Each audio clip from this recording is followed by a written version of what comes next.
Welcome back, everybody. You're listening to the Mindset Matters podcast. I'm your host, Riley Jensen, and today I'm excited to bring in a guest from Stanford University, from Olympus High School in Salt Lake City, Utah, Scotty Edwards. Scotty, thank you so much for joining the program today. How are you?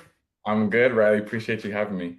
You in California today? You in Utah? Like you I'm kind in of California. No, Yep, I'm just on you campus. guys with your NIL now, you can fly all over the world. You go see girlfriends on the weekends. Like, Right, right. No, yeah, I'm just here. I'm here. all Palo right. Alto. All right. Probably got classes you got to take care of. That's what it is with you, right? That's what it is. Unfortunately, I do have a class. I'm just in my dorm. I'm just in my dorm right now. Sweet, sweet, sweet. So you're not living in a mansion. You're not, you No, didn't buy. Okay. dorms are good for me. Dorms Okay, are that's good good. for me. That's good. That's good. Um, so Scotty, you and I, we go back a little bit. I actually go back with your dad. Your dad and I played Right. against each other in high school. We played in the high school all-star game together. Your dad's a super successful man. Um, Played at Skyline at the beginning of all their 72 state championships that they won in the, 90s and 2000s. And I also got to work with you a little bit. You were thinking about playing quarterback at one time in your life. Right. We did some quarterback sessions, and you're always a fantastic athlete. Obviously, all state accolades. You've been at Stanford now for 3 years. Is this your third? You're going into your Yeah, this third will be year? my fourth year. Crazy Fourth to year. believe. Fourth year. Um, but I wanted to ask you this question, and none of these are meant to be like too difficult, but if you could go back to your teenage self and give yourself one piece of advice, what would you say to like 16, 17-year-old Scotty Hmm. Edwards? There's two things that really come to mind. I think the first one is listen to your parents. Um, I wasn't one to You like didn't ignore you my didn't parents. listen to your parents? You seem No, like a I guy that listened. did. I did. I listened to my parents, but there were times I definitely thought that I knew best. And so I think in hindsight, listen to your parents. That's definitely a good one. And two, I think in terms of like sports and things like that, is just like trust the process, not worrying about the outcomes or the achievements or the accomplishments or whatever it may be. Just focus on what you're doing day in, day out, the things that you can control and not comparing yourself. I think that How do you do that? Has there been a switch for you? Has there been something that's helped you not to compare yourself? I Because I think think everybody goes through a period of like, oh, geez, so and so's doing this and so so's doing that. Am I going to get a chance? Am I gonna yeah, live my dream? Because we all have dreams, right? right. I think the biggest thing is just controlling what you can control. And I think that's super powerful. Just I've only recently come to really live and breathe and kind of believe that is just focus on the controllables. And really in doing that for me, um, it's been pretty like a game changer, for me. And just focusing on those things. And I think social media definitely doesn't help. I think social media definitely adds Yeah, anxiety and, you know, it causes you to compare, even if you're not wanting to, just like it happens. And so yeah, just trying to limit that or I don't know, stay off of it because that's hard to do these days, but just like limit it and limit what you're looking at and, those things because it's kind of everywhere. Comparison's everywhere. And the saying comparison is the thief of joy is definitely true. yeah. I got a picture of Theodore Roosevelt right over here. That's his quote. My mom used to say, "Comparison's a tool of the devil," and all of those things are true, right? Like, Uh, and I think your generation, it's way easier to fall into the comparison trap because I mean, I don't. You turn on Instagram or you turn on, Snap or you turn on some of these different things, and you're seeing highlight films of like all your buddies like all the time. And I literally didn't even see any of my high school buddies' highlight films till I was like 10 years out of college. And we all brought our high school highlight films and we did it mostly to make fun of each other more than we did to like, you know what I mean? But you're right. seeing it every day, right? Like you're No, seeing a right, safety exactly. on this school, you're seeing a safety here, you're seeing a new safety that's coming in to try and take your job. And you're like, holy mackerel, this guy looks like a man child, right? And it's hard not to get in your head a little bit with all the different comparison game. Yeah, no, 100%. And that's kind of where I'd say try to limit that, the social media use or whatever it may be, and then just focus on what you can control. how you Yeah. carry yourself, how you show up to work every day, and then that builds confidence in you and what you believe, you can do and your Yeah. skill and your mindset and those things. I love it. So listen to your parents, control the controllables. Yeah, that's what Fair? I'd say. That's what I'd I say. like it. I like it. What's the weirdest like pregame ritual or superstition that you've ever had, and do you still do it? I'm trying to think. I don't know if weird, but I definitely have a routine. Like I eat the same thing. Like I think growing up in Little League, I would wake up. Okay, this is actually a fun one. I'd wake up every day. I loved college football, like loved it. And my games in Little League were on Saturday mornings, like anywhere from 9 to noon. Yeah. And so I'd wake up and I'd watch College Game Day immediately as I woke up. And College Game Day always started earlier because it would start like East Coast time and we were in Utah or whatever. So I'd record it, wake up, I'd watch College Game Day for like an hour or whatever, however long I had. And then my dad would make me breakfast, 2 eggs and some toast and a chocolate milk. And then we'd go to our game and it was super fun. And then I'd come home and watch football the whole rest of the day. Yeah. Yeah, And that's so that fun. was that growing up. And then I guess in college, like I had the same little stretching routine I like to do, like when I go out by myself before actual warm-up start. I eat the same thing. I like have a set playlist that I like to go through, with songs that I like and but like nothing too like abnormal, I'd say. Yeah, no, that sounds more like a routine than a superstition. Yeah, yeah. That's something to get you ready, right? Right.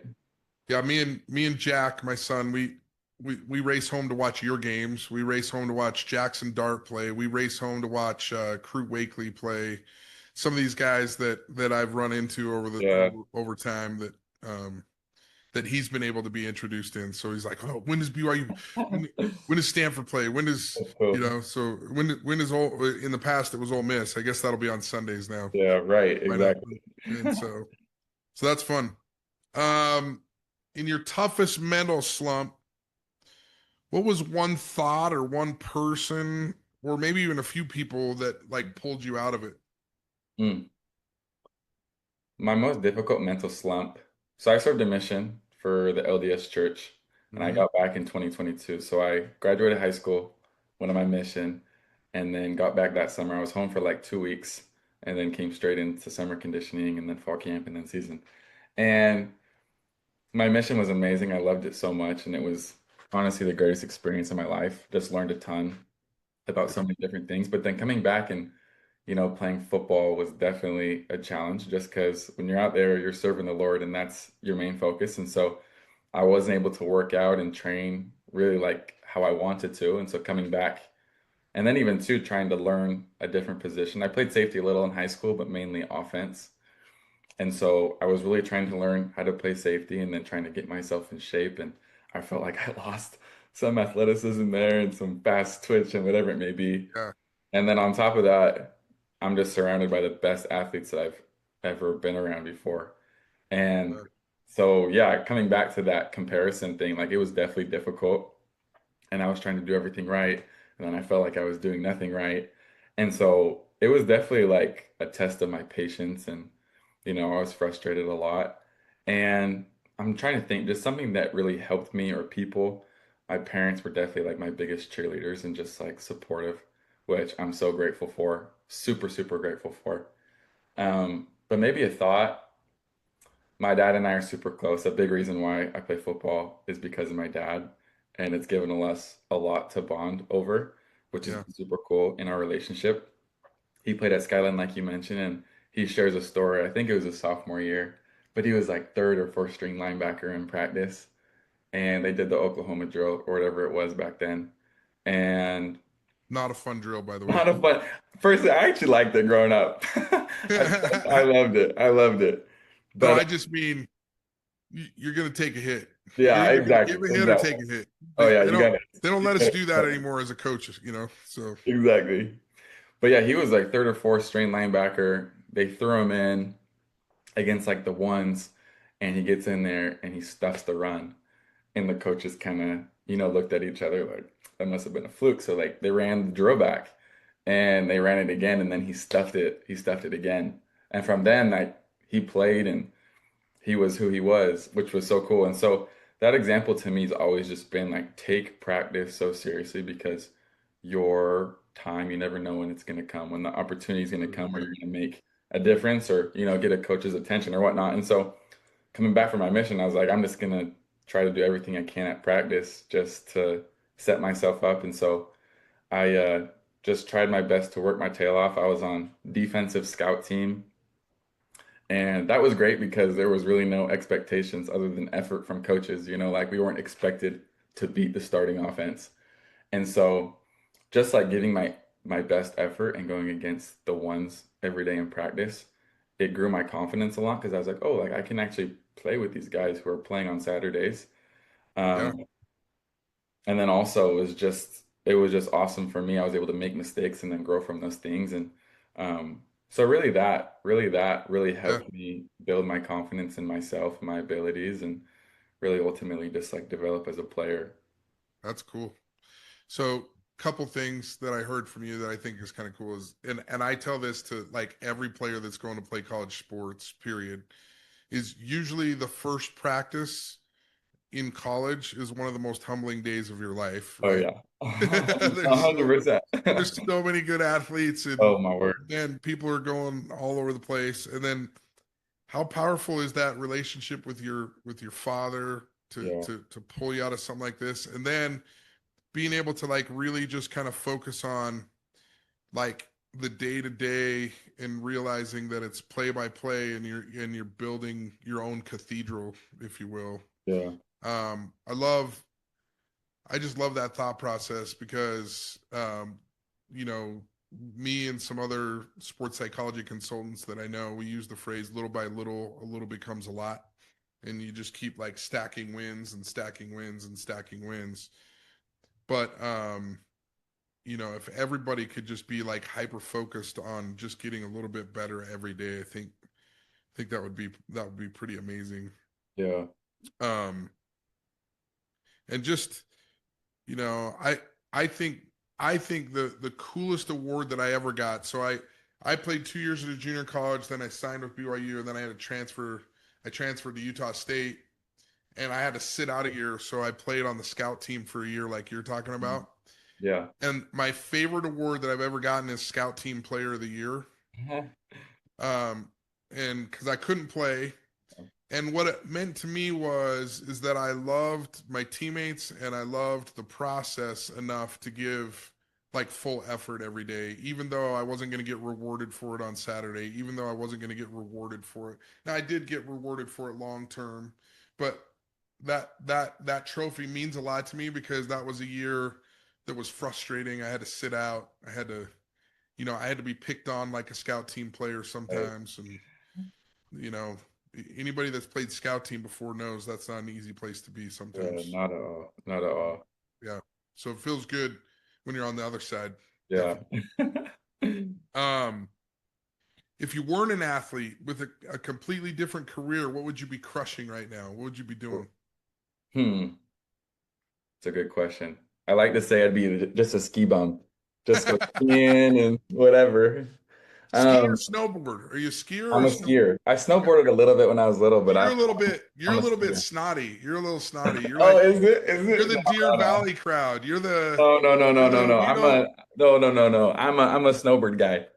Okay. Okay. I'm a But you snowboard guy. kind of look down on us snowboarders a little bit. Like, Yeah, yeah, yeah. yeah, Yeah, we yeah. do. Little We definitely condescending. do. Little condescending. I can feel it right now.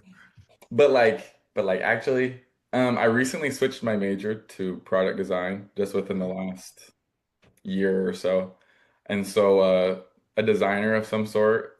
And I think that's what I want to do post football when football ends. Still trying to figure out what exactly, but something in that area. Cool. Really cool. What's the most unexpected life lesson that you've learned from a teammate or from someone around you? Yeah. I think it was probably my freshman year. My freshman year, 2022, we had a pretty disappointing season. We went 3-9 and we had so much talent on our roster. Like our roster's talent definitely um, was better than a 3-9 team, but yeah, we just underperformed and whatnot. And it was probably about halfway or three-fourths through the season. One of our captains, Mike Wilson, and some of the other captains, they held a team player only meeting. And he got up there and he was just super honest and super transparent with all of us. And he shared a quote that really has changed my life, and I've thought a lot about it. And the quote says, sometimes hard work pays off, and sometimes hard work is just hard work. And he talked about just like, just because you work hard doesn't make you entitled to having success. And we had all worked hard and the team had worked hard together, but clearly we weren't experiencing success. And so felt like there was a little bit of entitlement and bitterness on the team. And really that right there just kind of shifted my perspective. And even though you can work so hard for something, it doesn't mean that you're going to get it or you're going to be successful or whatnot.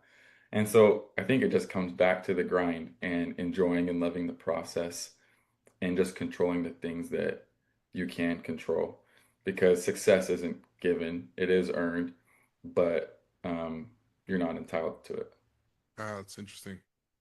I tell my kids all the time. I tell my football team all the time, and granted, I'm coaching like fourth graders, right? Like, but I'm like, hey, just because you're good kids and just because you deserve it doesn't mean they're going to give it to you. You have to go Yeah, out and kind of try and take what's yours. You got yeah, to be a little bit nasty on Saturday, right? You got to be a little bit nasty on Friday nights. And even then, it's not a guarantee, right? Like sometimes people are just bigger, faster, stronger, have better teams. They're all working hard too. They're all trying to like get to the same place you are. And so yeah, that's interesting. I hope that none of our listeners find that depressing, right? Like yeah, right. I think that's actually inspiring. Like, like giving your best or giving your best effort is always a worthy cause, regardless of outcome. Right. Right. Right. That's a So good way to say it. I like that. I like that. Um, if you could have a conversation with an athlete, living or legend, who would it be and what would you ask him? Um, Shoot. I'd say and I guess this isn't technically a real person, but Rocky Balboa. He Oh, nice. sometimes I Nice. forget. Yeah, sometimes I He's forget. real. He's I know, real, isn't right? he? Sometimes I forget he's not real and he's a fictional character. Yeah. I think Rocky, I love the Rocky movies. Rocky 4 is my favorite. But like I have Rocky, he's like my phone home screen or whatever, my lock screen.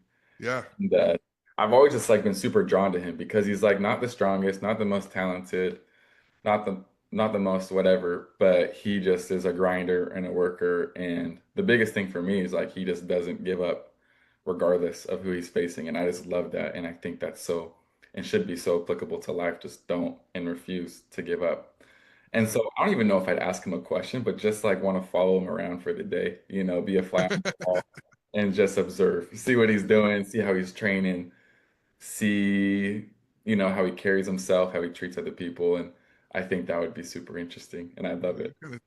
kind of, you got me on that one. That's a good one. That might be the best answer I've heard because I just like I kind of feel like he's a real person too. It's like No, I honestly, I forget. I really, it really do. feels like you could interact with him and like, oh, hey, Right. what would you do here? How did that work? How did you get back up? How did you work through the fear of like Clubber Lang and him telling you that he was going to kill you? And Right. those are great stories.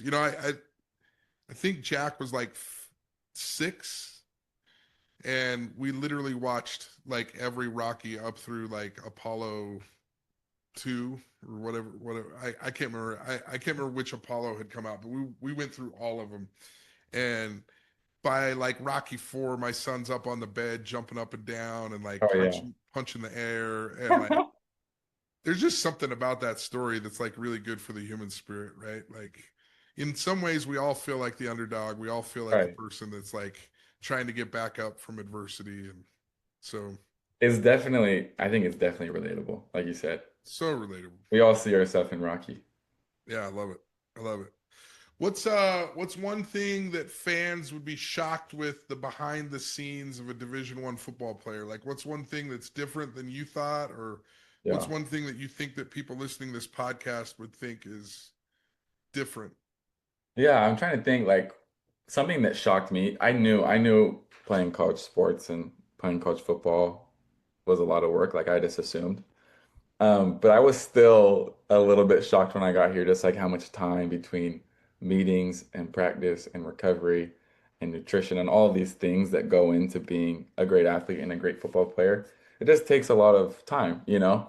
And like I knew it was going to be a lot like when I was coming to college, but it definitely still shocked me a little bit, you know, because it kind of does look glamorous on TV on Saturdays in the fall. It's like, oh, you can kind of just show up and, be there, but each and every player on both sides of the field, regardless of team, like they have put in a lot of effort and they have gone through a lot just to be in there in a uniform, you know? So I think that's something. Yeah, yeah. I remember so when I played at Snow, 17 of 22 of us signed Division I scholarships, and we would call each other on Sundays at different times, like, "Hey, what's it like at Kentucky? What's it like at Cal Berkeley? What's it like at Utah State? What's it Yeah. like at BYU?" And I remember one of my receivers when we were getting towards the end of our senior year, and he goes, "Let's be honest, Riley, the best thing about college football is watching it on Saturdays." That's He's like, funny. "This is hard work, man. This Oh is hard yeah, work." it You is know, of hard. It is course, he was hard. playing in the SEC and, playing against some dudes that could run and all that kind of stuff. But there, there's part of that that still makes me laugh because I know the dirty secret of Division I sports is Yeah, it's not that easy, man, and it's a lot of work just to be there and have a jersey, like you said. yeah.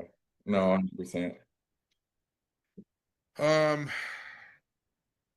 and we talked a little bit about this. How do you handle the pressure of social media, and how do you handle pressure in the stadium when it feels like the whole world's watching you? Like Yeah. you're a starter on a major Division I team, in a P4 conference. Like how do you deal with that? And have you gotten better at it?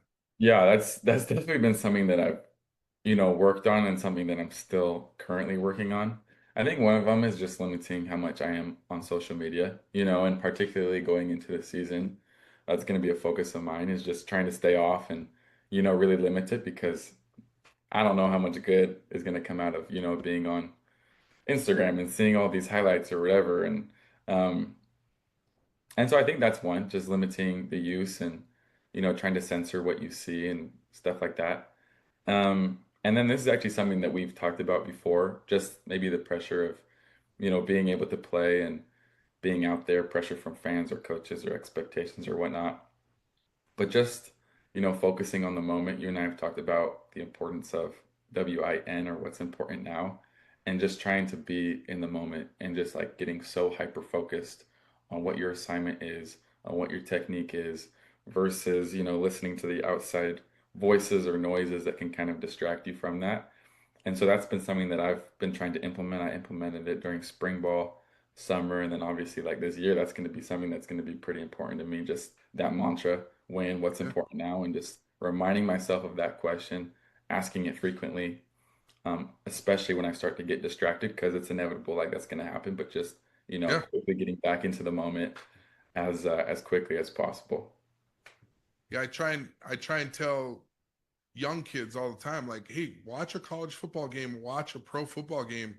Those guys make mistakes and get beat. The Yeah. difference is how they react to it, right? The Yeah. difference is how do they respond when they do get beat deep? Do they pout? Do they sulk? Do they cry?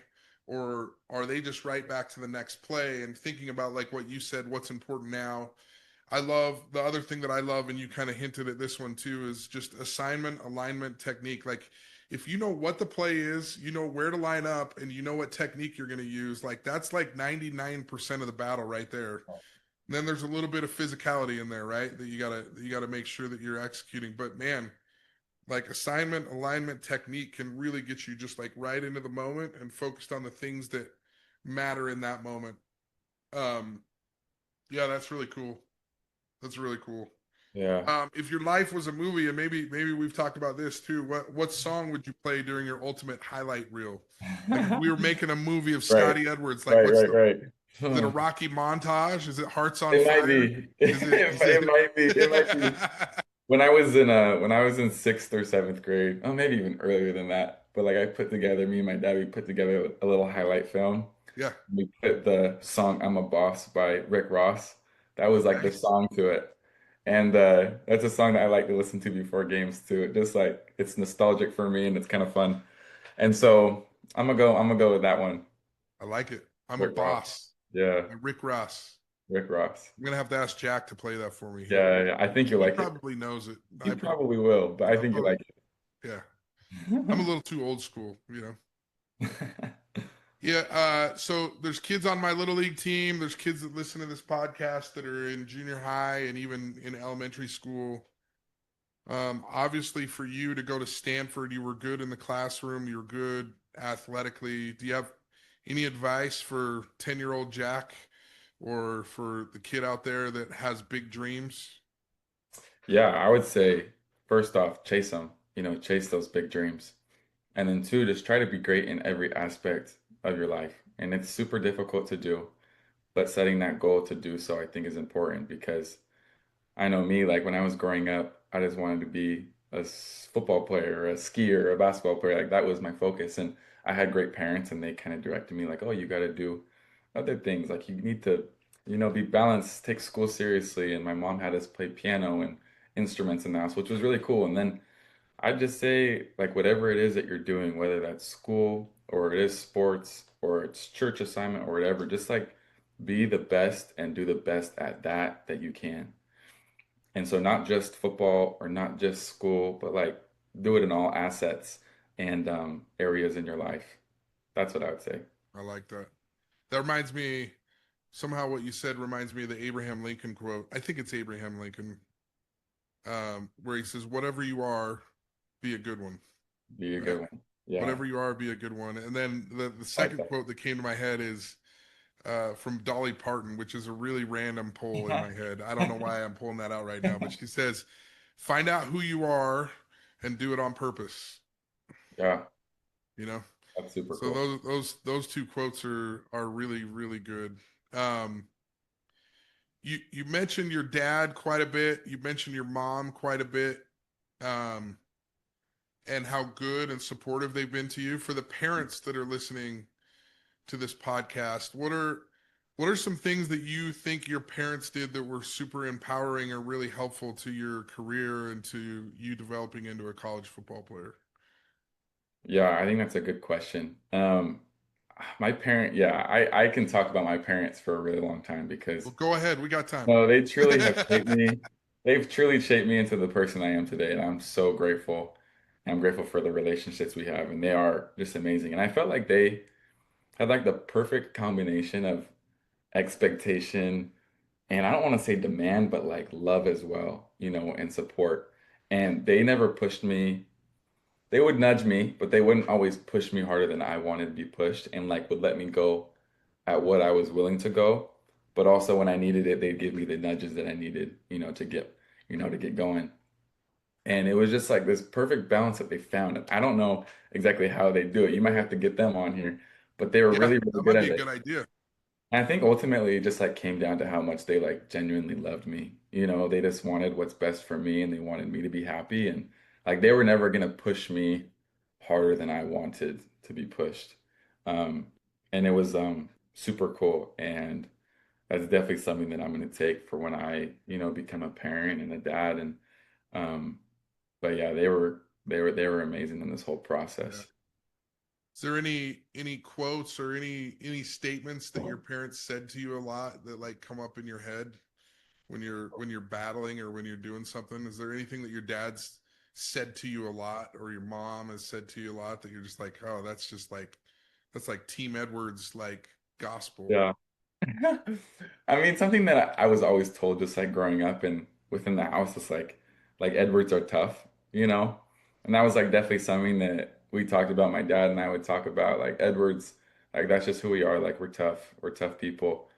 And so I think that's something that I've tried to live by and, you know, try to exemplify his I like it. toughness. And I'm not always tough, but I try, I really Oh, try. you're pretty tough. You're pretty tough. That's cool. I like that. Yeah. The only reason why I asked you that is because I was thinking about my own parents, right? Like Hmm. my mom used to do this little thing whenever like something bad, she'd be like, erase, erase, move forward. Oh, Like that's good. she'd do like a windshield wiper thing. That was I always the like that. signal, like just move on. And then my dad, my dad was always big into like Winston Churchill quotes. And I found out later that this isn't even a Winston Churchill quote, but he just said, Jensens never give up. They never, never, never give up. That's And that those were two like statements that like went through my head. And I feel like I was blessed with really good parents, just like your parents are. And I know your parents, I know your dad a little bit better than your mom, but I know what a great job they've done. And you may have like sparked an idea for me, like start get parents on here, like because parents. I mean, there's no perfect way to do things, right? Like All right. there's no playbook for being a parent, and every one of our kids are different. But it'd be nice to hear from good parents. So Yeah. I might have to take you up on that. I might be calling your parents like if I can get them on a podcast.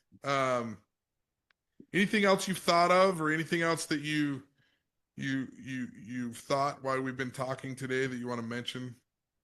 Hmm. I'm trying to think. Um, nothing that comes to my mind right now. I Yeah, guess one thing, maybe something I did in high school that was helpful. Like I think you and I have talked about like having power statements or whatever, and we even talked yeah, about when and writing it on your wrist or whatever. Something that I would always tell myself or like write it down on my wrist or something was like fear no man. That was something that was helpful for me in high school. Just thinking about that and whether we were playing a guy that was like a big recruit or or even just like whoever it was, just not letting other people intimidate you, and um, yeah, maybe if you feel like the David and the Goliath, just believing in yourself and having no fear. And I think that, that idea allowed me to play free when I was in high school, and that's something I still try to do in college, just play free and have no fear, fear of failure, fear of other people, just go play ball. And ultimately, like football, we're supposed to have fun playing football. I think fear, whatever sense, kind of holds us back from having fear. And so, or hold us back from having fun. And so, just erasing that and just focusing on having fun and playing free, I think is super important. yeah. I like that. I like that.